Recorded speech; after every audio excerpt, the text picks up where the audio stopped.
Bonjour à tous et bienvenue pour une nouvelle vidéo. Donc aujourd'hui j'ai décidé de parler de l'anxiété, encore de l'anxiété. J'ai déjà fait une ou deux vidéos je crois sur le sujet. Je me souviens pas du tout ce que j'avais dit.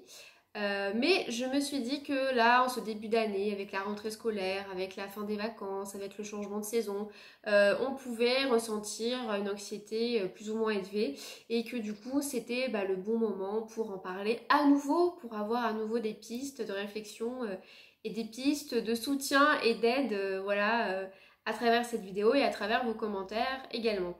L'anxiété, ce qui est compliqué en fait, c'est qu'on a à la fois une anxiété qui vient de l'extérieur, donc de l'environnement, qu'on ne peut pas vraiment changer, enfin en tout cas à juste mesure, qu'on ne peut pas vraiment contrôler. Euh, et aussi l'anxiété qu'on ressent à l'intérieur en fait, qui est presque biologique. D'ailleurs, on est avec un quota plus ou moins élevé d'anxiété. Et puis ensuite, en fonction de notre histoire et de nos traumas et de la façon dont on est reçu par le monde, par les autres, on développe plus ou moins d'anxiété. Mais voilà, on n'est pas tous égaux dans l'anxiété. Et on n'est pas tous armés non plus de la même façon dans l'anxiété. Mais c'est vrai que les personnes autistes, je pense, elles connaissent très bien l'anxiété et l'angoisse et les peurs et tout ce qui va avec. En fait, tout l'attirail de l'anxiété, elles connaissent très bien. Et donc c'est vrai que c'est quelque chose peut-être avec lequel on vit avec une certaine habitude. On se rend même plus compte qu'on est anxieux, qu'en fait on a un niveau de stress beaucoup trop intense, beaucoup trop important. Et en fait je pense que c'est vraiment quelque chose qui est un véritable handicap. C'est vraiment quelque chose de très lourd à porter. Être anxieux en permanence, c'est coûteux en énergie. Ça nous alourdit vraiment dans notre rapport à la vie, dans notre rapport aux autres. Ça complique tout.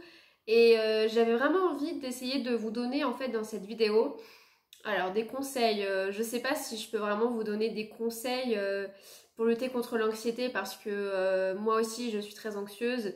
Donc j'essaie de pratiquer ces quelques conseils que je vais vous donner, mais honnêtement ça marche pas trop. Donc voilà, je suis désolée, j'ai pas de recette miracle, mais je me suis dit que j'allais quand même vous expliquer un petit peu comment moi je faisais pour gérer mon anxiété.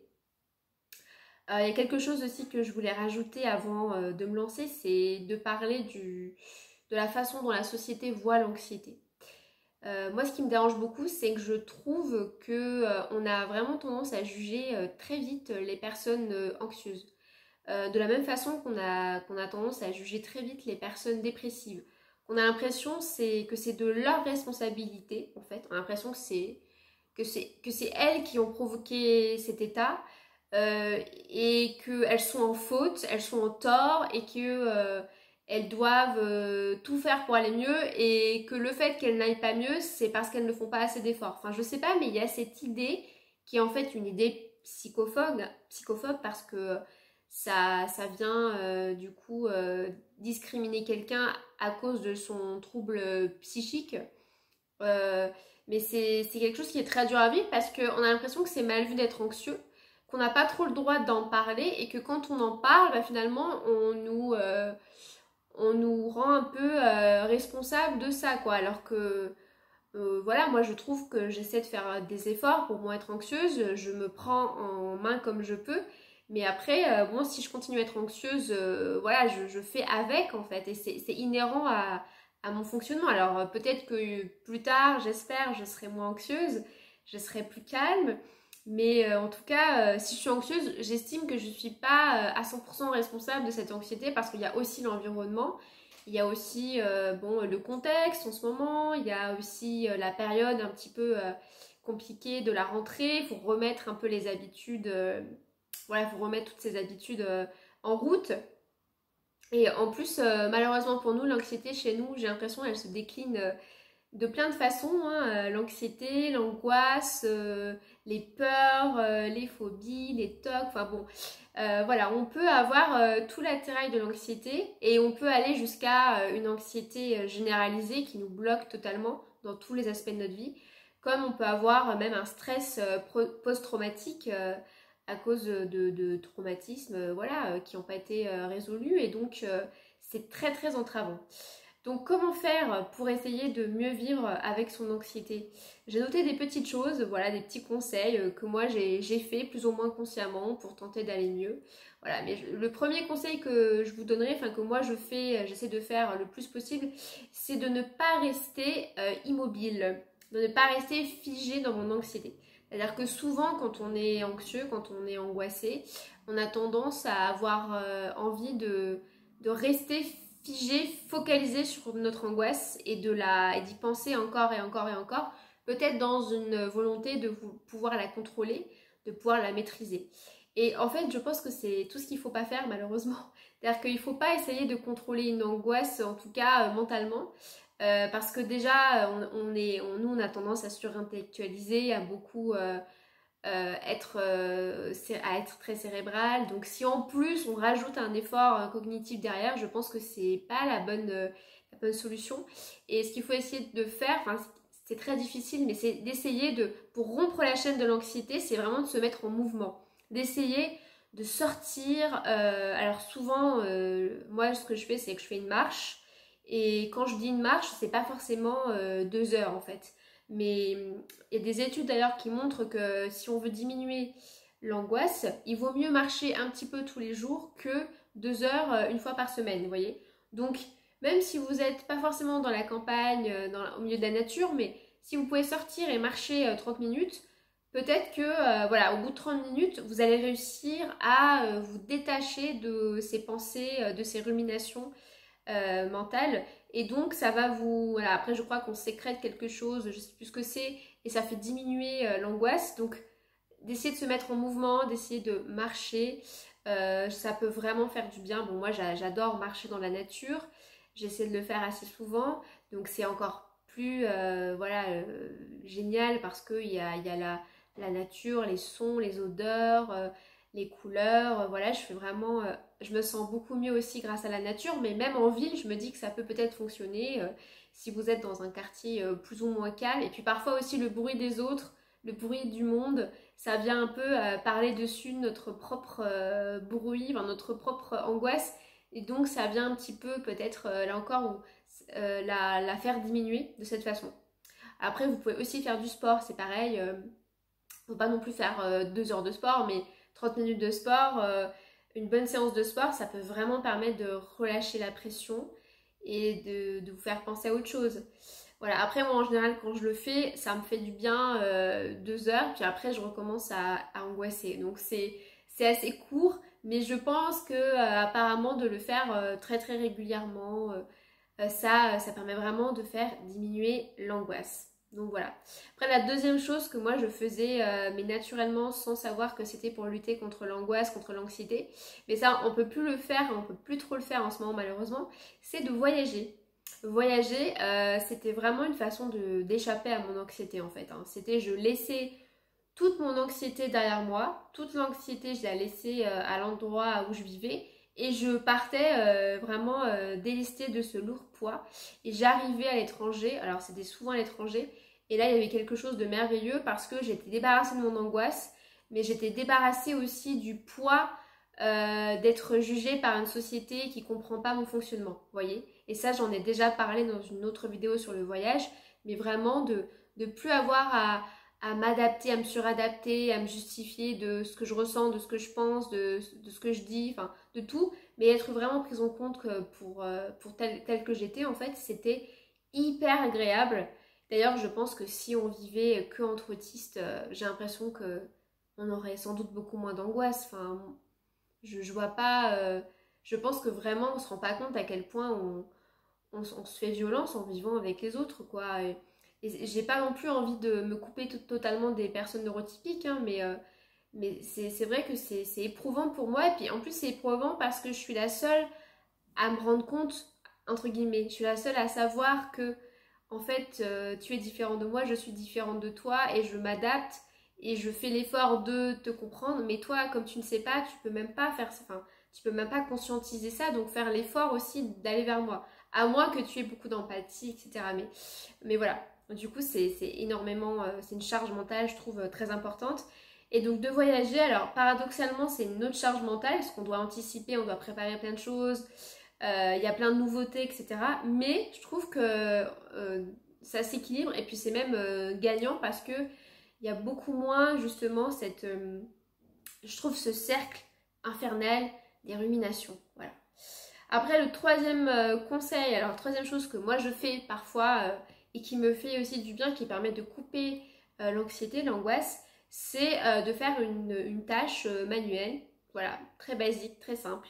Ça fait beaucoup de bien, notamment, alors faire le ménage, voilà, alors en même temps je suis dyspraxique donc j'ai un peu mal partout, une fois que j'ai fait le ménage, je casse 2-3 tasses si je fais la vaisselle, mais en même temps bah, ça me fait penser à autre chose, ça me met dans une tâche voilà, un peu automatique où j'ai pas à réfléchir et du coup quelque part c'est agréable de faire le ménage même si ça me fait mal au dos, c'est agréable de faire la vaisselle ou même autre chose hein, mais quelque chose de très simple, une petite tâche manuelle, ça fait du bien. Quand j'étais adolescente je faisais les vendanges, pas les vendanges, ce qu'il y a avant les vendanges fin janvier, fin juin, le relevage des vignes, ça s'appelait comme ça et donc c'était un truc très physique. Ça durait toute la journée en plein cagnard, mais du coup, ça me faisait énormément de bien parce que ça me faisait baisser mon anxiété. Parce qu'en fait, tout l'enjeu, c'est d'essayer d'échapper à son mental. Ce mental qui est vraiment très lourd, très envahissant. Voilà, donc le but du jeu, c'est de ne plus penser ou d'essayer de ne pas penser aux choses qui nous angoissent. Et voilà, donc c'est que des échappatoires en fait hein, que je propose. Hein. Il n'y a pas d'autre solution. Après, ce que je peux conseiller, c'est aussi de faire attention à son alimentation. Parce que moi, j'ai remarqué que quand je mangeais certaines nourritures, ça pouvait énormément me fatiguer. Alors, sans forcément parler d'intolérance ni d'allergie alimentaire, mais juste voilà, le fait de manger un peu trop riche sur plusieurs jours, même un repas ponctuel, bah, ça peut vraiment impacter déjà ma fatigue et du coup me rendre plus anxieuse. Parce que si je suis plus fatiguée, forcément je vais avoir moins de ressources, donc je vais être plus déstabilisée. Donc c'est vrai que faire attention à l'alimentation, ça peut vraiment être une piste aussi pour vous à envisager si vraiment vous avez tout essayé et vous savez plus quoi faire. Vous pouvez aussi d'ailleurs consulter un ou une naturopathe qui peut, moi j'ai jamais consulté donc je sais pas ce qui peut être fait concrètement, mais je pense que le ou la naturopathe, elle peut aussi travailler avec vous par rapport à votre anxiété, elle peut vous proposer aussi des compléments alimentaires qui vont être naturels, des choses, des plantes pour essayer aussi de réduire votre anxiété. Moi malheureusement les plantes, ça marche pas toujours. Alors il y a quelques fois il y a des choses que je prends qui marchent plutôt bien, mais j'ai l'impression que mon anxiété est tellement forte que finalement ça marche mais 2 semaines puis après malheureusement ça marche pas sur du long terme. Voilà. Par contre ce que j'ai remarqué aussi chez moi c'est que quand on me donne on m'a donné parfois des comment ça s'appelle? Mince, des anxiolytiques, voilà. Et alors ça ne marchait pas du tout chez moi. Mais après c'est très personnel, hein, mais je sais que chez moi ça marchait pas du tout. C'était même l'inverse, ça m'angoissait parce qu'en fait ça me mettait dans un état physique auquel j'étais pas habituée, c'était pas naturel. Puis rien que le fait de savoir que je prenais un truc chimique, voilà, j'étais pas à l'aise avec cette idée. Donc là, c'était pas pour moi. Mais voilà, l'alimentation, pensez-y. Il y en a aussi qui font des jeûnes ou des jeûnes thérapeutiques, des jeûnes intermittents, pardon, qui vont sauter un repas, etc. Parce que voilà, ça leur évite. C'est moins coûteux pour l'organisme de digérer à chaque fois une nourriture. Et du coup, si c'est moins coûteux, bah, peut-être qu'on gagne en énergie, qu'on gagne en bien-être et qu'on gagne aussi en réduction de l'anxiété. Après, moi je pratique 2-3 petites choses en plus pour essayer de réduire mon anxiété. Alors, l'autre chose, c'est la méditation. Alors, la méditation, quand on est TDAH, je pense que c'est pas vraiment la solution. Hein. Moi, je suis très impulsive. Donc, la méditation, il y a des moments où j'ai du mal parce que c'est vraiment. Moi, je suis plutôt. J'ai besoin d'être active, j'ai besoin de bouger, au contraire de me déployer. Donc c'est pour ça que j'aime bien marcher parce que justement c'est assez voilà, c'est je suis en mouvement, je suis pas figée. Mais la méditation, une certaine forme de méditation, ça peut aussi de temps en temps ça peut quand même provoquer des prises de conscience en tout cas sur tiens ce qui se passe en vous. Et la méditation ça marche pas que pour l'anxiété d'ailleurs, hein, ça peut aussi marcher pour les émotions, pour la qualité du sommeil, plein de choses, hein, ça a plein de vertus.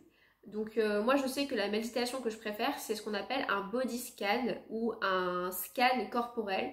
C'est-à-dire que vous vous allongez et en fait vous mentalisez votre corps partie après partie. Donc on commence par les pieds et on finit par la tête. Et en fait ça c'est très bien si pour vous faire prendre conscience justement de votre corps, de ce que vous ressentez dans votre corps. Et à côté de ça, du coup, comme vous êtes concentré à penser à votre corps, bah forcément, ça fait diminuer l'anxiété. Et puis après, vous êtes tous en conscience. Donc c'est vrai que si vous avez tendance à pas être trop à l'aise avec vos ressentis, avec vos sensations, ça peut être aussi une façon d'affiner son regard. Voilà, c'est ce qu'on ressent par rapport à soi. Donc la méditation, pourquoi pas, mais pour les personnes très actives, hein, je le dis, c'est pas forcément adapté. Moi j'ai fait un stage de méditation, ça a été bon, à moitié salvateur, à moitié destructeur, donc j'en parlerai peut-être dans une autre vidéo. Mais voilà, mais la méditation, c'est vrai que c'est un outil hyper intéressant. Pour l'anxiété, c'est intéressant.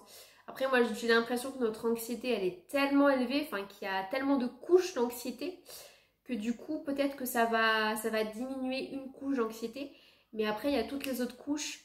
Et puis bah, en fonction du contexte, en fonction de ce qu'on vit, du moment de l'année, c'est vrai que c'est pas évident de maintenir le cap d'une attitude zen. Et ce que je pratique aussi, du coup ce serait mon autre conseil, c'est la cohérence cardiaque. Donc ça aussi c'est très pratique parce que la méditation, hein, vous trouvez des vidéos sur YouTube, si vous voulez je pourrais vous mettre dans la barre d'infos quelques références. Mais ça dure quand même 20 minutes, vous voyez, 20-30 minutes, donc il faut avoir le temps. La cohérence cardiaque, ce qui est bien, c'est que ça dure 3 minutes et c'est vraiment apprendre à respirer en fait. Donc c'est vraiment contrôler votre souffle, retrouver une respiration ample, une respiration ventrale.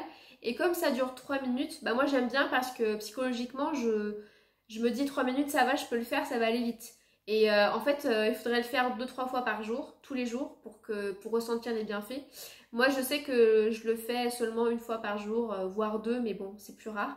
Et je sens déjà les bienfaits immédiatement. C'est-à-dire que moi j'ai tendance à me sentir assez facilement en apnée à cause de l'anxiété et tout. Et du coup quand je pratique la respiration, la cohérence cardiaque, tout de suite je retrouve une respiration du coup normale quoi. Alors que le reste du temps, bah en fait c'est pas bien parce que je suis à moitié en apnée, je suis à moitié en train de suffoquer.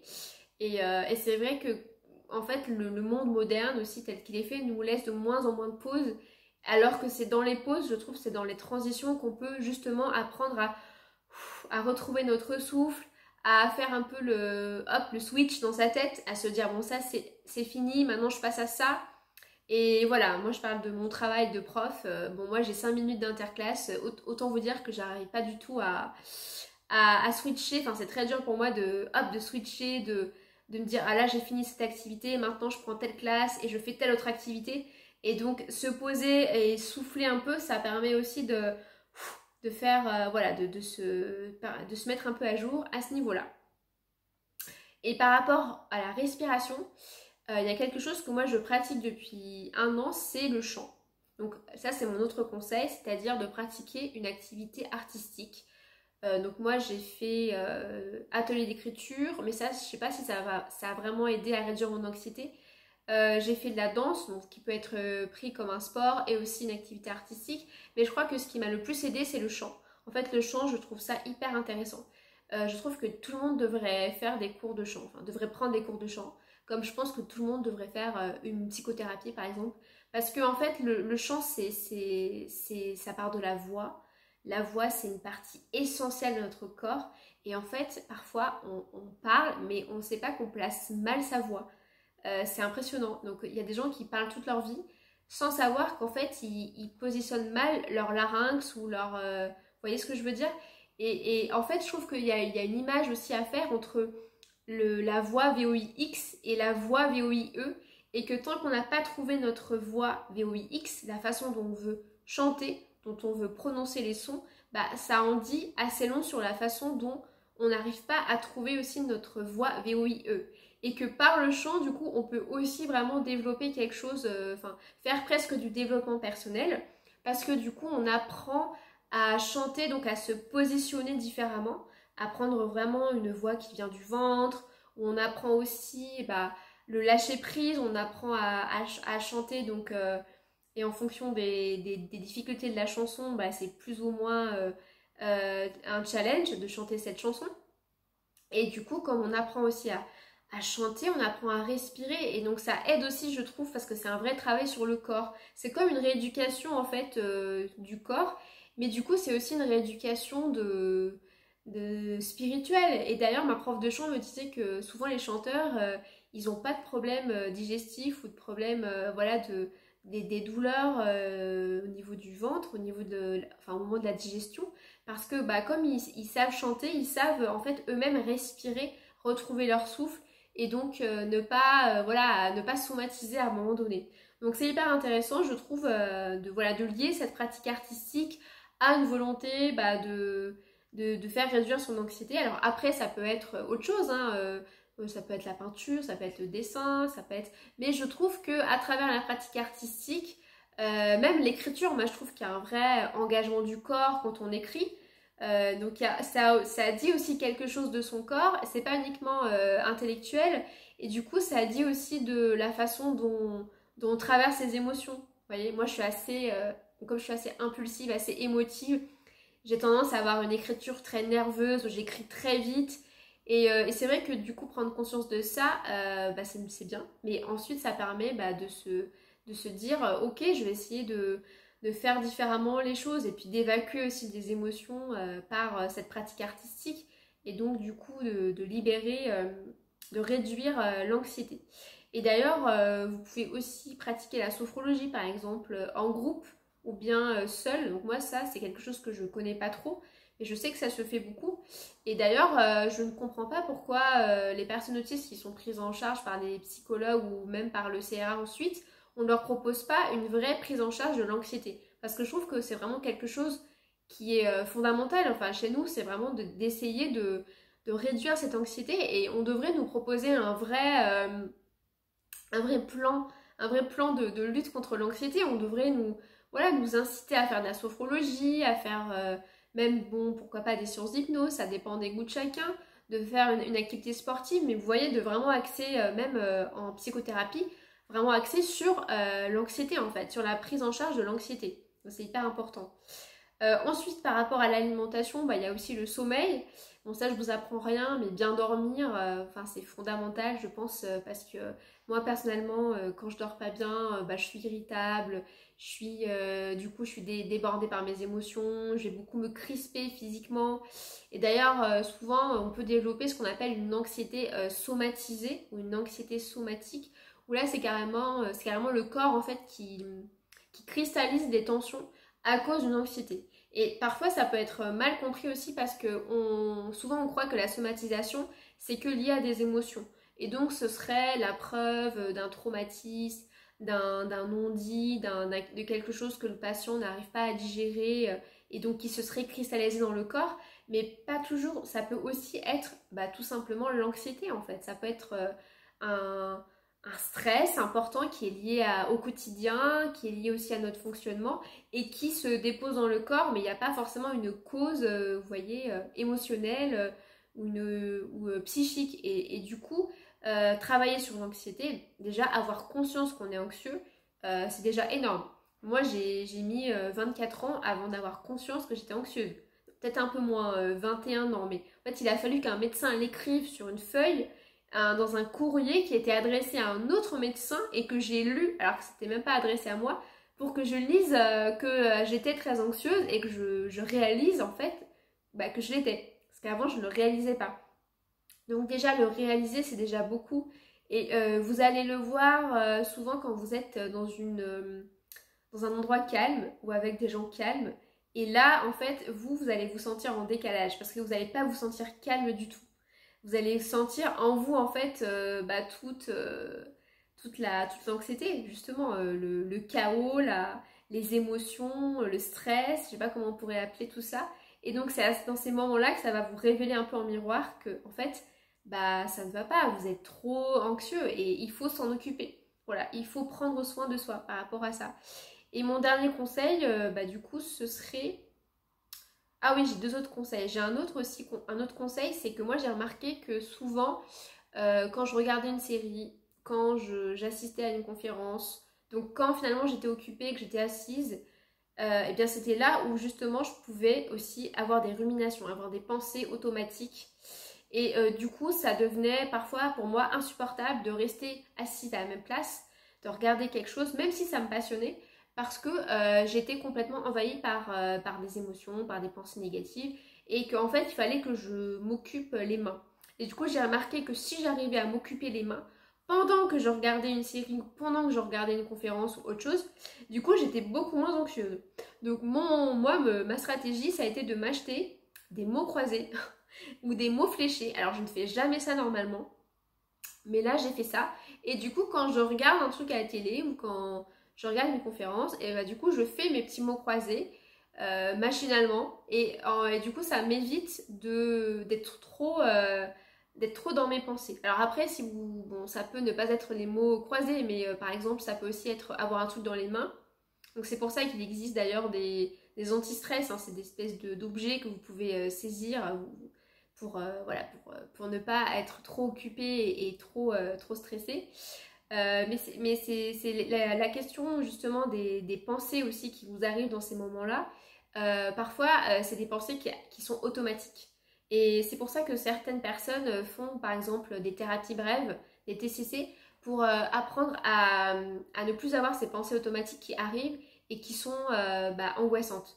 Notamment si vous croyez en fait automatiquement que vous avez fait quelque chose de mal dans une situation, ou alors si automatiquement vous vous jugez, ou si automatiquement vous avez une pensée dure envers vous-même. En fait, ça c'est quelque chose que vous pouvez travailler en thérapie, enfin lors de cette thérapie brève. Et ça peut du coup aussi, quand vous arrivez déjà à vous en rendre compte, c'est très bien. Et quand vous arrivez ensuite à ne plus les avoir, eh bien ça vous enlève aussi une couche, je pense, importante d'anxiété. Bon, il n'y a pas que ça, mais voilà, si on peut un peu se décharger de certaines choses, c'est très bien. Mais déjà, si vous avez conscience de l'anxiété et que vous avez conscience d'avoir ces pensées-là, pour moi, c'est déjà énorme parce que vous pouvez, entre guillemets, tout seul vous dire non, mais c'est faux ce que je pense, c'est faux ce que ma tête me dit, c'est pas vrai. Et vous voyez, vous pouvez un petit peu quand même répondre à cette anxiété. Et le dernier conseil, du coup, ce serait, parce qu'on pense que l'anxiété, c'est uniquement quelque chose de mental, et bon, oui, c'est mental, mais en fait, je pense que prendre soin de son corps, c'est aussi hyper important pour arriver à faire redescendre la pression, et notamment nous qui sommes hypersensibles et qui avons une sensorialité particulière, particulièrement forte, je trouve que c'est vraiment important d'apprendre à se remettre dans son corps et à ne pas être trop au-dessus là, juste dans le mental. Donc ça peut passer par la méditation, mais ça peut aussi passer par un certain nombre de soins comme des massages ou bien des séances d'acupuncture ou bien même pratiquer l'ostéopathie. Il y en a qui vont chez l'ostéopathe une fois par mois, notamment quand c'est des ostéopathes un petit peu énergéticiens. Et du coup, ça vous permet de mieux dormir, ça vous permet, vous voyez, de réguler aussi cette anxiété. D'autres aussi font des séances de chiropraxie. En fait, c'est très large hein, ce que vous pouvez faire. Moi, je sais que les massages, c'est pas assez fort pour moi. Je trouve que c'est trop léger. Voilà, moi, je préfère quelque chose de plus fort comme l'ostéopathie, voilà, ou la chiropraxie. Mais voilà, c'est au goût de chacun. Mais en tout cas, je pense que c'est aussi important de vraiment s'accorder ce temps-là. Et parfois, on a l'impression aussi qu'on n'a pas le temps ou alors qu'on peut le faire et au final, on ne le fait jamais. Et donc, essayer de se forcer. Et ça aussi, c'est compliqué pour nous parce que ça nous rajoute une charge. Alors déjà que on doit, on doit réfléchir à plein de choses tout le temps, même sans s'en rendre compte. On doit lancer plein de process pour arriver à, comment dire, à ce que ça se passe bien en société avec les autres, à son travail, enfin voilà. Et là, ça nous rajoute finalement un process à mettre en place qui va être toutes les semaines je fais ça, 3 fois par jour je fais ça. Moi personnellement, je trouvais que c'était coûteux. À un moment, je faisais des étirements. Voilà, j'essayais tous les jours de m'étirer et tout, mais en fait, ça devenait lourd parce que ça devenait une charge auquel il fallait que je pense, en plus du reste de ma journée, de me dire ah oui, bah là ce soir je fais des étirements, et puis après je fais de la méditation, Puis après, 3 fois par jour, je fais de la cohérence cardiaque. Et puis après, je fais attention à mon alimentation. Enfin, en fait, ça fait beaucoup. Donc, je pense que aussi, le truc que je vous conseille de faire, c'est déjà de ne pas trop vous en vouloir. Parce que on fait comme on peut. Franchement, on est dans un monde tellement violent soi-même. On est un peu perdu dans ce monde. On fait comme on peut avec ce qu'on a. Et puis aussi de lâcher prise. C'est-à-dire de se dire, je suis anxieux, je suis anxieuse. Et alors? Bah oui, je suis anxieuse, c'est vrai. Oui, il y a des moments, j'ai des comportements où je vais éviter certaines situations. Et alors? Oui, c'est comme ça. Et puis, il paraît qu'il ne faut pas le faire, il paraît qu'il faut affronter la réalité. Mais bon, je pense que la première chose, c'est d'être indulgent envers soi-même. Parce que si en plus on se juge et on se rajoute des pensées dures et tout, ça peut que précipiter la machine infernale de l'anxiété. Donc voilà pour ces petits conseils. N'hésitez pas en commentaire à me faire part de ce que vous faites pour gérer votre anxiété. Et j'ai conscience que c'est pas forcément des conseils qui peuvent faire des miracles. Voilà, mais bon, je me suis dit que pourquoi pas quand même vous faire partager ça. Et puis bah éventuellement avoir votre retour pour savoir si vous arrivez à être un petit peu plus zen. Voilà, c'est tout pour cette vidéo qui est déjà assez longue et je vous dis à la semaine prochaine pour une autre vidéo. Bonne fin de semaine à vous et à très bientôt. Ciao, bye bye.